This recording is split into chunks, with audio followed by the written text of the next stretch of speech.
You're now listening to the Jazz and Whip FPL Snip, covering all of the English Premier League happenings of the weekend. Do not scratch your eyes.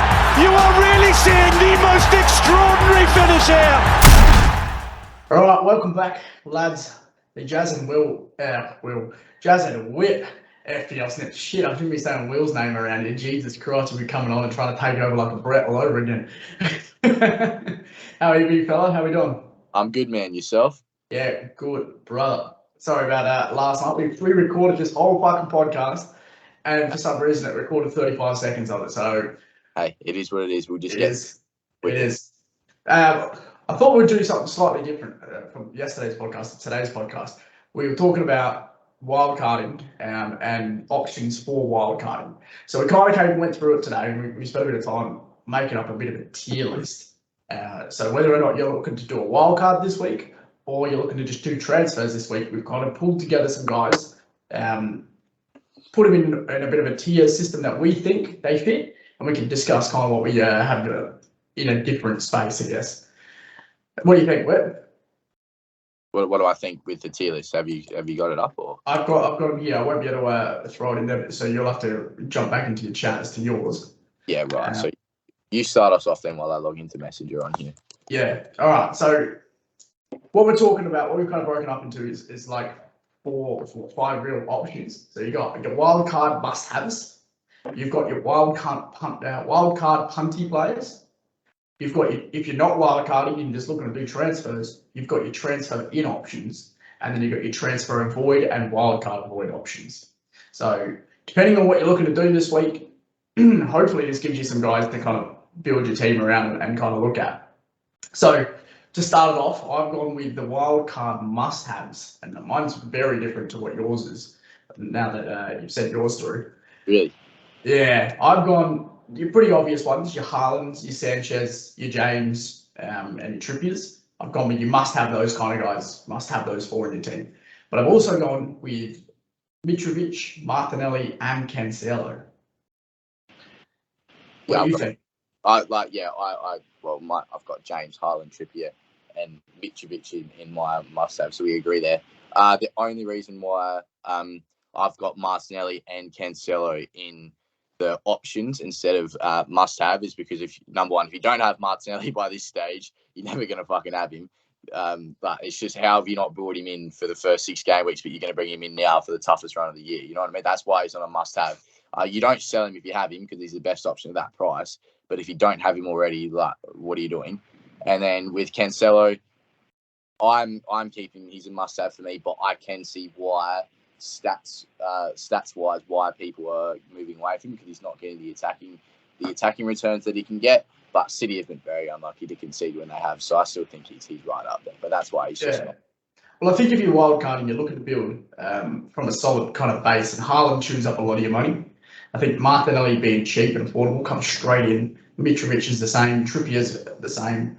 You know, James is probably your most solid Chelsea support. I've gone Sanchez as like your must-have goalkeeper because I don't see a better goalkeeper for the price. Yeah, well, he's not playing next week, so if you're wildcarding this week, yeah, that was big news, wasn't it? I will. If you're wildcarding this week, it's you stay clear of having 3 Brighton players because I think that's what people are looking at because Gross and McAllister are firing probably the most in their price range. But now I think a lot of people are just looking to have 1 or 2. I mean, that you have a defender and you have a goalkeeper in most cases. Sanchez, the reason why he's not in a must-have is because they play Bournemouth this week, which is really good. But then after that, they've got to play Liverpool, Tottenham, Brentford away, City, and Chelsea. 5 of the next 6 games are really tough. So that's it is a tough run. I guess that probably moves it into the next sector. I guess that's where I got Nick Pope in there. So if I was bringing in 2 goalkeepers, I'd probably be looking at if I'm wildcarding the team, it'd be Sanchez and a Pope, and I wouldn't be looking anywhere else. Maybe a Raya. I've got Raya at the moment. Yeah, as I say, maybe a Raya, but those 2 are like the go-to keepers at the moment. They don't chew your budget to pieces. They're both solid. They're both in decent teams that are keeping relative clean sheets. Granted, Sanchez's run now will be more difficult and to buy kind of throw it in there to make things difficult, but that's where a Pope trade-off kind of comes in. You have Nick Pope, and what's he got in round 8? He's got Bournemouth. Like, that's perfect. An exact perfect swap. So, if we move into the punt sections, again, got very different in there. We both agreed on what we got on. Actually, no, we haven't. We both agreed on Salah, and that's it. Yep. I've gone Ivan Toney. I've gone with Zaha, Kulusevski, Diaz, and KDB. So if you're looking to make a bit of a dent and take a bit of a chance on your wild card, I'd be looking to bring in some of these guys. Which Diaz? Like Liverpool's Diaz. Yeah, right. Yeah, Liverpool's Diaz. See, isn't it ridiculous that we live in a world where Salah is now a punt to bring in for the next 5 game weeks? Yeah. I think he will come good. I'm willing to. I mean, I've already taken hits with Haaland this year, so I'm willing to watch Salah perform in City, Arsenal, Chelsea games that he shouldn't be performing in because he hasn't performed against the rest, and then bring him back in after. Does that make sense? Like it's probably the right call to sell him now. So I will back, even if he does really well, I'll be happy. Like it is what it is. But he will come around at some point of the year, and if you keep him, you're ahead of the curve. You don't have to try getting back in. Chilwell, we agree, is a good punt, and I've got Harry Kane in the punt as well. Just because if you're going Harry Kane, he takes up a striker spot for the other guys we've mentioned, like Tony, Mitrovic, Isaac, even Solanke, which I'm sure we'll talk about after. Yeah, so I think for his price, it just takes up a valuable spot. But he's still a punt if you want to go against the curve of Haaland. Now, I've got KDB and Tony both in options. Number one, because Tony, I will be picking him this week, but I'm going to look to rotate him in and out of my team, probably with Isaac, because he's got very good fixtures. So, and I think that's why he would be an option for me. He's not a punt because for me he's an obvious choice, but it's not a must-have because Mitrovic is a must-have, and then either Isaac or Tony's a must-have, and then KDB is similar to Harry Kane in the fact that he takes up a lot of budget. And I think he's a solid trade-off for Salah though. If you're looking to KDB, if you're looking to swap out Salah and not dump your money across like a bunch of players and just kind of keep a premium, KDB is a solid, easy choice to make. That's why I've gone in my options as well, Kane. So, it's a 2 transfer move, which is essentially what I've kind of got. But you look to swap out Salah for a premium Kane, and then you bring in like a smaller midfielder, a Martinelli if you haven't already got him, a Zaha or something like that. What's Zaha? McAllister. Yeah, those kind of guys. Zaha as well for me. You had him in option, didn't you? No, I had him in a punt. I had him wildcard punt. I've had him in this whole week, and then the fixtures getting postponed has made me come away from him. I just don't think the fixtures are there. I think maybe after this tricky, weird period, I think Crystal Palace's fixtures pick back up again where they can actually get some points. So he's someone I'll be looking to get in maybe after this little tricky period. But that Crystal Palace Bournemouth fixture is kind of throwing a massive spanner works into the mix, hasn't it? Yeah, well, because Brighton and Crystal Palace are both decent options for the other, if that makes sense. Like Brighton have been playing ridiculously well, but there's still a team that Zaha can maybe get a point from, and then vice versa. Palace have been playing decently, but Brighton there's still a very good chance to get points off. So you're looking at that's a good opportunity for 2 groups of players to get points that's now not there, and both of them in the next 5 games with ordinary runs outside of that one game. Yeah. Let's move to the transfer and wildcard voids. So I have Zinchenko, Nunes, Chilwell, and Trent as my voids. What do you?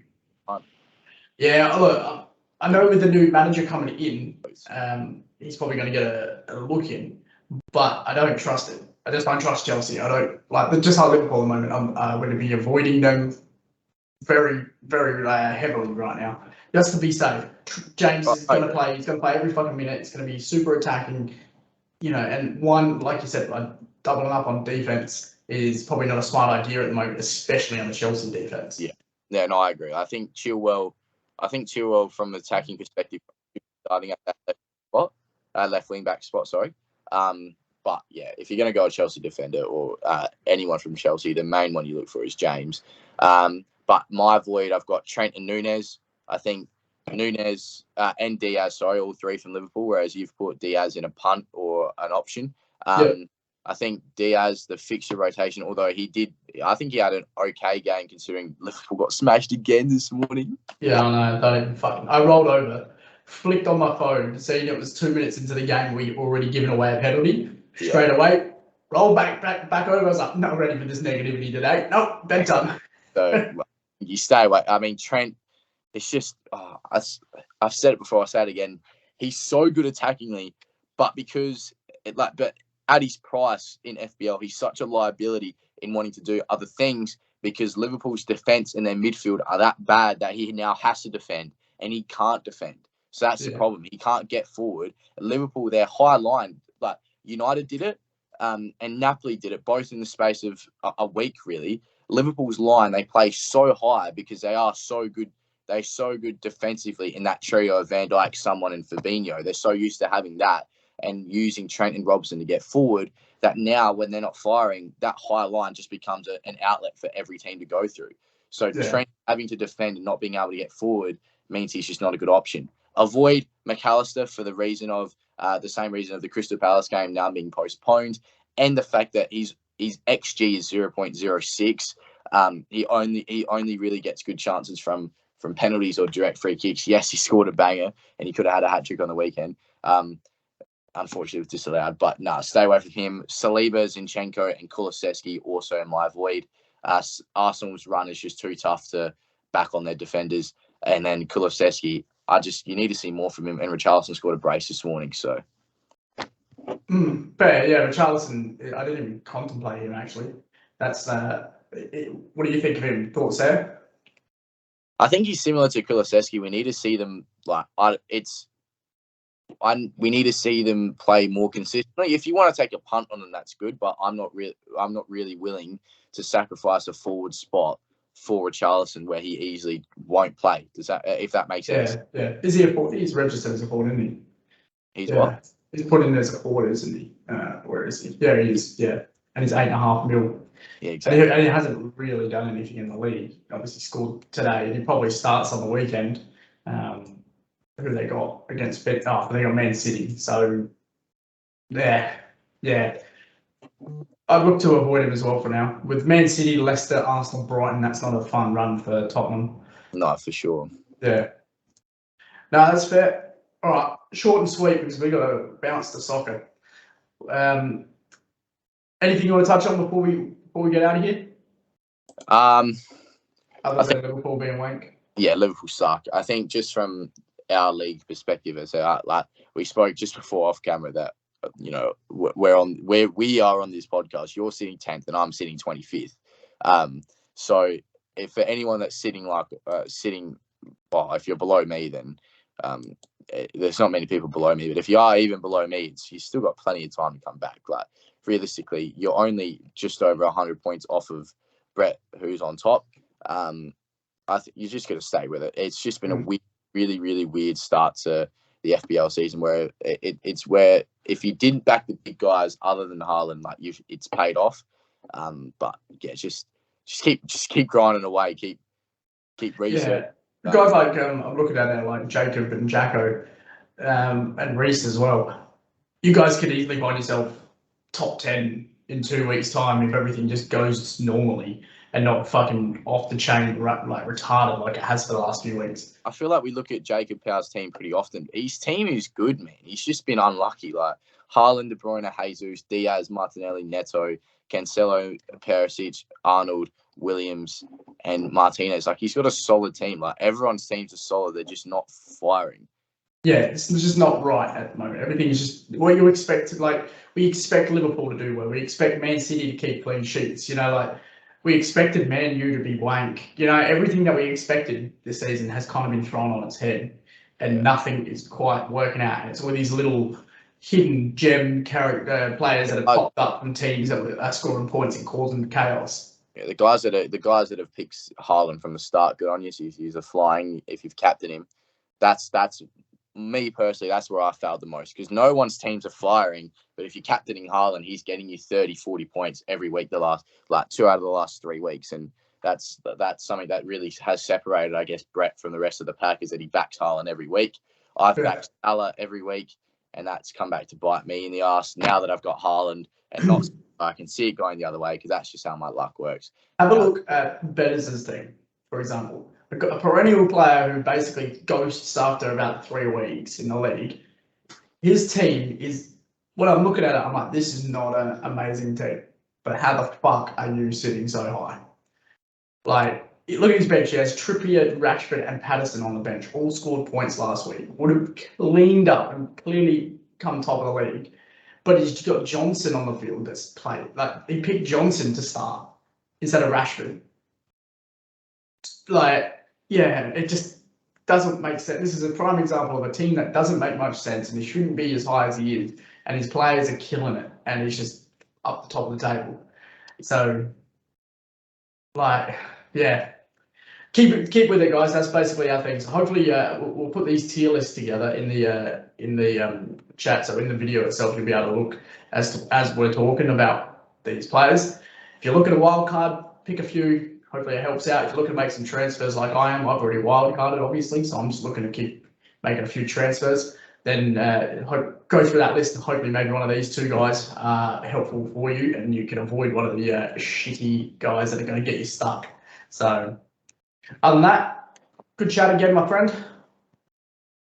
I will see you in about 40 minutes. See you in about 15 minutes, man. Yeah. All right. See you guys. We'll talk soon. Ciao. Ciao.